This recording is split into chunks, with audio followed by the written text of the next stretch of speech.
So for this video, I'm going to be talking about all of the books that I managed to get to and read in the month of May. So this is my May wrap-up. And I actually didn't really get to that many books in May. I planned on getting to a lot more than I actually did. And there's a few reasons for that. I would probably say one of the main reasons is that the month before, April, we had our Battle of the Bands readathon, and I read a lot of books. I think I managed to read like 20, 21 books. And it was a lot. So usually the month after a readathon, I kind of tone it down a little bit. I toned it down a little bit more than I would have liked to. And then the other reason that I didn't read quite as much as I would normally do is that I'm actually working on my second music channel, J-Thunda's music reviews, which I've already started, and I have about 4 or 5 videos up now, or 6 at this point maybe. And I've been having a lot of fun with that, but the process of getting that all together and pre-planning and filming and editing and all of that stuff kind of took precedent over, making regular Bookish Drummer videos and also reading time. Like, I've done a lot of planning. I'm listening to a lot more music. I used to listen to a lot more music than I do kind of like nowadays, but I'm kind of finding a balance between both of the two. So that's kind of the main 2 reasons why May was kind of, I won't say lackluster, but I didn't read nearly as much as I normally would have. But anyway, that's a long-winded intro just to say these are the books that I did read in the month of May. So without further ado, let's go ahead and jump right into it. So first off, I believe the first book that I managed to finish in May was The Blood Mirror by Brent Weeks. This is book 4 in the Lightbringer series. We've been doing the Lightbringer read-along over on the Bookish Drummer Discord. I actually am kind of behind on that. I was supposed to read book 5 in May, but I didn't really want to read book 4 in April, so it kind of got bumped to May, and then I'm behind on it still. But yeah, book 4 so far has been my least favorite. I think probably my favorite still is book 1, but with books 1, 2, and 3, I gave all of them 4 stars. So I liked them pretty much equally. I would say so far book 4 is the weak point, and I'm also kind of afraid to actually start book 5 because I've heard so many people, including Stacy, who finished it, say it's their least favorite and it's also the longest. So I'm not really looking forward to it. I will get to it eventually, but man, book 4, I won't say it was a letdown, but it was kind of boring. And then the exciting parts of like where you're figuring out a bunch of stuff and there's big reveals. I wasn't a huge fan of the reveals, so kind of a bummer in that aspect. And yeah, overall, my least favorite in the series so far. The next book I'll talk about is Gone to See the Riverman by Christopher Triana. And this book was chosen for me to read in May, because every month over on the Bookish Drummer Discord, link for that down below, I do kind of a random number generator game where I'll randomly generate a number between 1 and 100, and I'll get everybody on the Discord to guess which number it is. And funnily enough, in May, there was actually 2 winners because they were kind of equally the same distance away from the right number. And so I let both of them choose. And the winner, the first winner was Bran, and he wanted me to read this book. Sadly enough, I didn't quite get along with it. It was kind of a tale of 2 halves where you've got one kind of in the present, which I actually liked quite a bit, and then there's stuff that you get from the past, which that was just too icky and too weird for me. That part I can't really talk about because it's very spoilery, but essentially the story is about a woman who has had some trouble in her past, and she has a sister that's kind of mentally disabled for reasons that you figure out later on. And basically, she befriends this serial killer in prison, and the serial killer wants her to do something for her to go see the Riverman. So she signs up to do this, and weird stuff starts to happen. It's a pretty messed up horror novel. It's very short also. I think it was like a 6-hour audio. I liked the kind of the present stuff because that stuff was kind of creepy, but everything that we learn about the main character's past. I'm like, this is just weird and messed up, and I didn't really enjoy it. I did give it 2.5 stars, not terrible, but definitely not really my kind of book. The other book that was chosen for me to read by Esme was Priest of Bones by Peter McLean, and this is the first book in the War for the Rose Throne. I think it's a quartet, that series, and I've been meaning to pick this up for a while, and so this was a great pick, not only because I've been wanting to read it, but I also really enjoyed it. I gave it 4.5 stars, one of the better kind of, I don't know if it's a debut, but it's one of the better like first book in fantasy series that I've read in recent memory. I really enjoyed this. Like I said, I gave it 4.5 stars. I really enjoyed the main character. We get his perspective throughout this whole tale. You get this character who kind of has this like group of people, and you can tell that it's after like a big event, like a war or something, and they're going back to their hometown to kind of like reclaim their hometown. But when they get there, it's very different, and the dynamics are very different, so they kind of have to like win back all the things that they've lost after going to war, and all of that stuff. And there's a lot of cool family dynamics in here. I thought all of that was really cool. A really great setup to what appears to be a really fun and dark fantasy series. So this was a great pick, Priest of Bones. I will definitely be trying to read more from the series all through this year. I don't know if I'll finish it, but I'm definitely looking forward to the next one.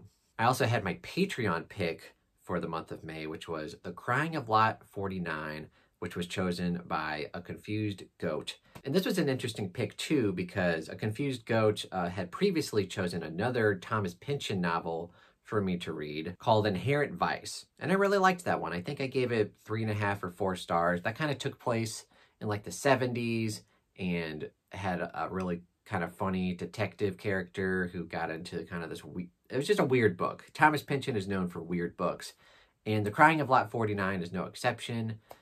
This one, I think I liked a little less, maybe, than Inherent Vice. They're kind of on the same wavelength, though, of like just, you're following this one character who in this one is a woman in like the 60s, I believe, and she's kind of a housewife that kind of just feels kind of stuck in a rut, and she kind of finds herself on this weird, mysterious quest to find out something about something. I don't want to give too much away, but one of the reasons why I liked this is because there's kind of like a secret mail service that's been trying to rival like the United States Postal Service, and it's kind of this weird conspiracy. I really like that aspect. I wish it was kind of more fleshed out and more really focused on that. Like, this book is kind of all over the place, but all of that stuff I found to be really fascinating because I do work for the Postal Service. So that aspect was really fun. A lot of quirky and just nuts, cuckoo characters in this book. So yeah, overall, it was a lot of fun. It was kind of more like a novella length. And yeah, it was a lot of fun. And I definitely look forward to reading more Thomas Pynchon. I'm going to try to figure out if I want to just dive right into like Gravity's Rainbow or like one of his longer books, or maybe gravitate to more of his short fiction. I don't know, but Thomas Pynchon, you know, is a fun kind of palate cleanser. Maybe if I'm reading too much SFF or too many horror and thrillers, like this is kind of like just a weird author I can go to just read something, you know, completely weird. And yet again, the only 5-star read I've had for the month is a reread, and that would of course be Harry Potter and the Prisoner of Azkaban, which is the 3rd book in the series. We are doing a read-along for Harry Potter on the Bookish Drummer Discord. You can always catch up or join us for the next books in the series. We're going to be reading The Goblet of Fire in June, so, you know, look forward to that. But Prisoner of Azkaban, I think... it's weird. A lot of people cite this as their all-time favorite Harry Potter book. I would disagree, even though I do give it 5 stars. I think I slightly enjoy book 1 more, and then book 2 has always been my favorite. Book 3 definitely has a lot of stellar moments. It's got some weird stuff at the end. I don't want to spoil it if you haven't read it or heard of it before, but it's got some weird leaps in logic for me, and it's kind of... what's the word? I don't know. But the ending of Harry Potter 3 isn't necessarily convoluted. That's the word I'm trying to figure out here. It's a little convoluted with all the stuff that's going on right at the very end. The first time you read it, you're kind of just like, wait a minute, what is going on? But yeah, it does make sense, but you know, it's slightly convoluted. I still love it though, and I'm definitely looking forward to reading The Goblet of Fire in June, which is actually the only Harry Potter book that I haven't read as an adult. If you want more information about that, I'll link down below the Harry Potter reading announcement, and I kind of go into more detail about my Harry Potter reading experience, which is kind of interesting. So yeah, the third Harry Potter book, 5 stars, but my least favorite so far, even though it's still 5 stars. I also managed to read a brick of a book called Voyager by Diana Gabaldon, and this is the 3rd Outlander book. I had previously read the first 2 Outlander books. What are they called? Outlander and Dragonfly Dragonfly and Amber, something like that. And I gave both of those books 4 stars. Really enjoyed them. I liked, you know, like the time traveling aspect of, you know, a woman from like the 20th century being transported back to the 18th century and her trying to figure out how to get back and kind of integrating herself into the society and also finding a love interest. All of that was pretty good. Wasn't like perfect, but I did really enjoy the first 2 books. This book is a bit longer. It was 1,000 pages. The other books were, I believe, like around 800 pages or so. And this one was definitely very lengthy and just long portions. I kind of grew bored with. Also, the first 2 books were kind of mainly told through Claire's perspective, the main character.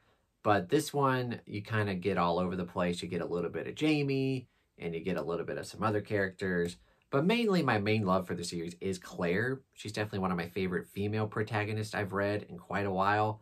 And whenever we get her perspective, it's really good. In this book, like I said, it was kind of slow. It did have some really good moments. Overall, though, I did give it 3 stars. It's my least favorite so far.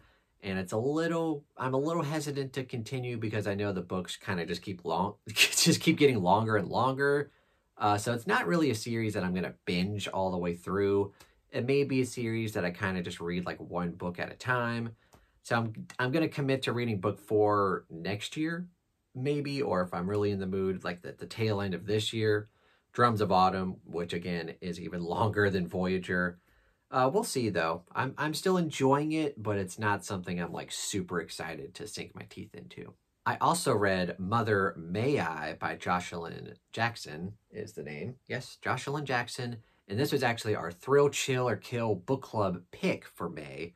And if you don't know, the Thrill, Chill, or Kill book club, every month we pick a thriller or horror book to read for that month to buddy read on the Bookish Drummer Discord. And this was the pick for May because Mother May I. Perfect. You know, Mother's Day, all that kind of stuff. I went into this book with kind of middling expectations. Some of the Throw, Chill, or Kill book club picks that we've had this year have all been kind of chills, mostly. Like, they've been pretty good, but nothing stellar. This one, however, I really enjoyed. I gave it 4.5 stars. Definitely a thrill. The only reason it doesn't get 5 stars is at the very, very ending, I didn't love. But everything up to that point, I loved. It was very intense. It basically starts with, I don't know if it's a common trope in thrillers, but I've definitely read this kind of story before where a baby gets stolen and a mother has to try to figure out how to get their baby back. So very tense right off the start. It had a really compelling antagonist, and it also was kind of interesting because the climax doesn't happen at the very end. The climax kind of happens even when there's like 2 hours left in the audiobook. So I was getting to it and I'm like, where do we go from here? But it was very interesting to see where we went from there. And yeah, I really liked it. I liked the main character. I liked the antagonist. I liked how intense it was. And it had some really good reveals. But like I said, the very ending kind of just felt like the author didn't really know where to go with the story and just kind of went, okay, it's resolved now. And I'm like, meh. But other than that, it was really good. And I'm glad we finally got like a book that I really loved for Thrill, Chill, or Kill. So yeah, I really liked it. I would definitely recommend it. Mother May I by Jocelyn Jackson. And we do have one more book that I finished in May. I'll talk about another book that I started, but that's going to bleed over into June. But definitely my favorite book from the month of May. I've already made a review video about it. Probably a lot of y'all have already seen it. It's, of course, You Like It Darker by Stephen King. I'm not going to go into too much detail about it here because, like I said, I did a review for it, so definitely check that out if you haven't already. It's almost got like 2,000 views, which I'm very excited for. But I'm more excited about the fact that we got a really great Stephen King book and a really great Stephen King collection. Because it is a kind of a short story novella collection, and there's not a bad one in it. So that's why this definitely gets 4.5 stars. I'm not going to give it 5 stars because there are a couple of short stories that while they're not bad, they're kind of only good or pretty good. I did rank all of them in my video, linked down below. But definitely some of my favorites were like Danny Coughlin's Bad Dream, really great. Rattlesnakes was good. Two Little Bastards, The Answer Man, The Fifth Step. Like, there's definitely some classics in here. Like, some of my new favorite short stories. And I said in my review, like, if I had to redo my top 10 Stephen King novellas video, I would probably have to include at least 2 of them because they're just that good. But yeah, I really enjoyed this book, and I'm glad we finally got, well, not finally, but I'm glad because the last couple of Stephen King books, Fairy Tale and Holly, have kind of been just like 3 stars, and they weren't that great. But this one is definitely a new favorite of mine. And the one book that I'll mention very quickly that I started, I was supposed to start Lords of Uncreation by Adrian Tchaikovsky, but I got to the end of the month and I just wasn't in the mood for it. I keep pushing it back. I need to like actually read it because I am excited to read it, but I just keep not being in the mood for it. But for some reason, I was in the mood for more Haruki Murakami. And so I started this long one, Killing Commandator. This one is narrated by Kirby Hayborn, and I just needed something that I could put on and listen to an audiobook and just kind of get lost in it. And I really like it so far. I don't know if it's going to be like an all-time favorite Haruki Murakami, but I'm definitely enjoying it. I'm enjoying the experience. I believe I'm probably like 250 pages in so far. It's really good. And yeah, I'm excited to see where it goes. All right, so those are all of the books that I managed to finish and get to in the month of May. Please let me know if you've read any of these books down below, and let me know what you read in May and what were your favorite books that you read in May. It's gonna be May.